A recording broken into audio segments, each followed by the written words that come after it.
Hey guys, it's been a while again. I'm actually kind of, in a sense, overseeing my store while we don't have a store manager, and I've been trying to just do a really good job to prove myself for next time a position opens up, because I think they did hire someone already. It's been taking up a lot of my time, including some of my free time, or I've been having to stay late, so I just feel like I've been pretty busy. So I just kind of wanted to go through my plants real fast and give a few updates. This is my Cattleya. That was my first one that I got to rebloom, so it's done blooming now. And we have new growth in there, so that's really good. I did notice my leaves are starting to get really wrinkly, and actually my other Cattleya is doing that too. I'm kind of wondering if there's a lot of roots dying in their pots, so I might need to repot them soon, but I know Cattleyas don't like that, so I've kind of been avoiding it. But if it starts to keep declining, I'm going to have to do that, I think. This is my orchid from Peroxide Gone Wrong. I do have some mold starting in the top again. It's probably not drying out fast enough, but at the same time, I got a lot of new root growth. Probably 3 new leaves since that whole incident and since repotting it in the sphagnum. So I'm just going to use a fungicide pretty soon here when I can actually set them outside and let them dry quicker. But yeah, overall it's doing well. We had this weird Phalaenopsis that was going to be a Kiki and then decided, no, I'll be a spike. I've never seen this before, but hey, that's cool. I enjoy new flowers, so fine by me.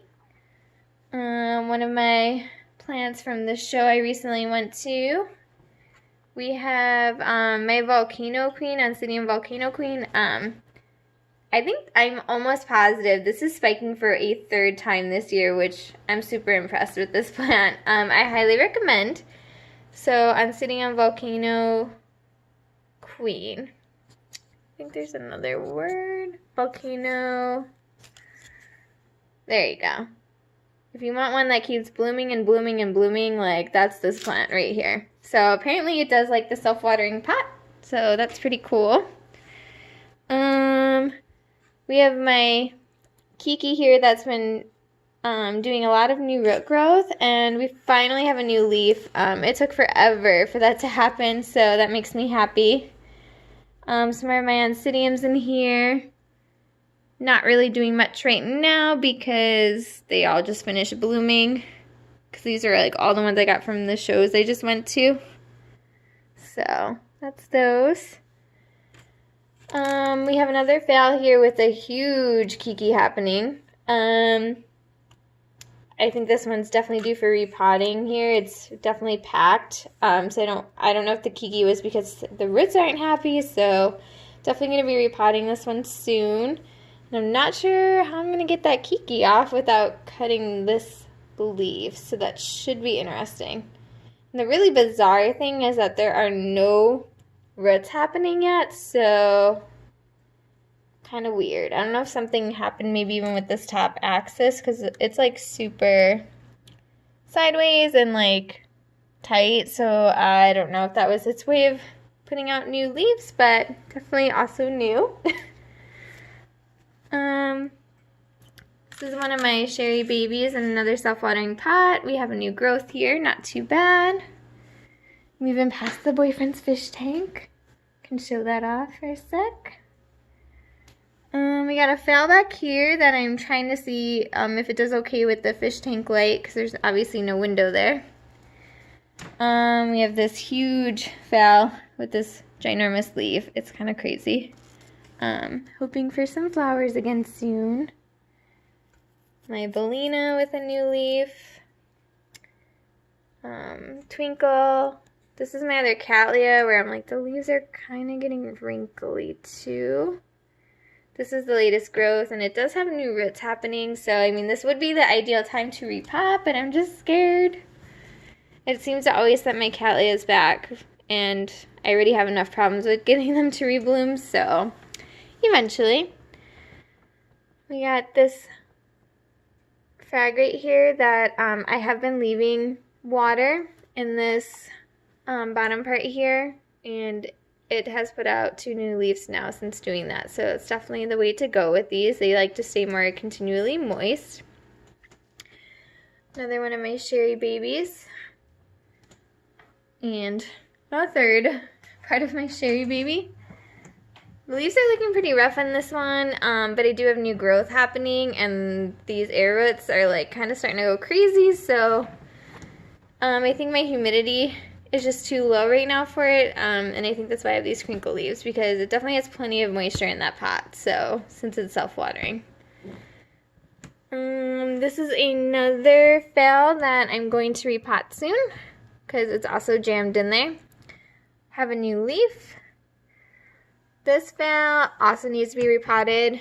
I think it's been in this pot for over 2 years now, and usually it would religiously rebloom for me around this time of year, and it's doing none of that. So I think it's due for repotting. Then we have this dendrobium that I'm still patiently waiting for a bloom. I'm hoping that that's what that will turn into right there. Fingers crossed. My rough cattleya that I like to call. It was my first cattleya ever. Not really doing too much right now. I know there's some new roots in there. They still look kind of rough though, so hopefully new growth happens here soon. And I will move that one outside again. Another phal. Just have some root production. I mean, this one's in sphagnum too. I really should work on repotting that as well. I mean, I think a lot of these I will be putting back in sphagnum, but it's just not going to be as tightly packed. This phal too, I recently repotted it like within the last year. And it hasn't done a whole lot for me other than just put out new leaves. I'm hoping that something will knock it into gear here soon. Alright, gonna pause it.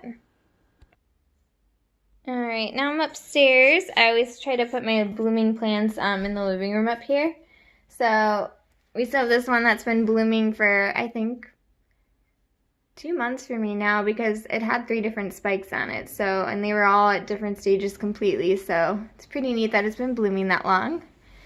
And it is actually fragrant. They didn't know it was, but when the sun's in here, it smells up the room, so it's nice. I have my mini Phalaenopsis orchid that rebloomed. I'm actually really happy with the display. Still got that one opening up right there, but I thought it was a pretty good show. So I'm really happy with that one, and I'm hoping that the blooms last for my meeting next month. We have this dendrobium that actually has been constantly yellowing and dropping leaves. It's making me nervous. My society said that this one probably came from Hawaii, because they said they know that seller gets their plants from there. So they said it's probably having a rough time adjusting, but they said it should eventually adjust. But I've lost probably 10 plus leaves on this plant, so, and there's still leaves yellowing. So I guess we'll find out. I mean, the blooms seem to be doing okay, but yeah, it's just, I don't know. They just keep yellowing. And then I got a cymbidium, which probably shouldn't be in my living room considering we keep it kind of warm in here, but I'm going to move this one outside pretty soon. So hopefully it does good out there. But it was just really pretty, and I wanted to give a cymbidium a try. Definitely massive though. So yeah, there's that. I got one more pause for you guys. Alright, and then these are my plants, more so back here. These are my ones that had spider mites, and I'm saying had because I have not really seen any signs since treating them twice. I'm still going to give them one more treatment here when it gets nicer out, just to be safe. But that's why I keep them in here, just to keep them away from my other plants. And it seems like they're all starting to bounce back, so that's good because that's what was happening. Got that new growth. That's doing well. This one I actually just repotted in sphagnum because the roots were not staying hydrated enough in the bark chips, So it's actually still damp in there. And that new leaf just popped up. I didn't see that the other day, so seems to be doing pretty good. We have that one back there that I just repotted in sphagnum. There was not many roots left, so I waited a bit long to do that, but seems to be doing okay. And it looks like even now the spikes are restarting to develop buds. And then that one right here with the new leaf. So yeah, they seem to be doing pretty well. And just so I didn't have to pause again on you guys, I just wanted to show this one that I actually just got from California. There was a lady on one of the orchid pages on Facebook that was just giving them away. It's an epidendrum. Never had that before. So I'm excited to see what happens. It actually has a new growth there. And then I think there was another one starting. Yep. Another growth there. So far so good. Even like new roots happening in there. So I'm pretty excited, and that was so generous of her. I actually meant to send her something back, and my boyfriend threw out the box. So eventually I might ask her for her address again, but I wanted it to kind of be like a surprise thing that I sent her in the mail. But yeah, it was pretty neat. So yeah, those are kind of my updates right now. Let me know if you guys have any questions or if I'm forgetting to update you on anything. All right, thanks. Bye.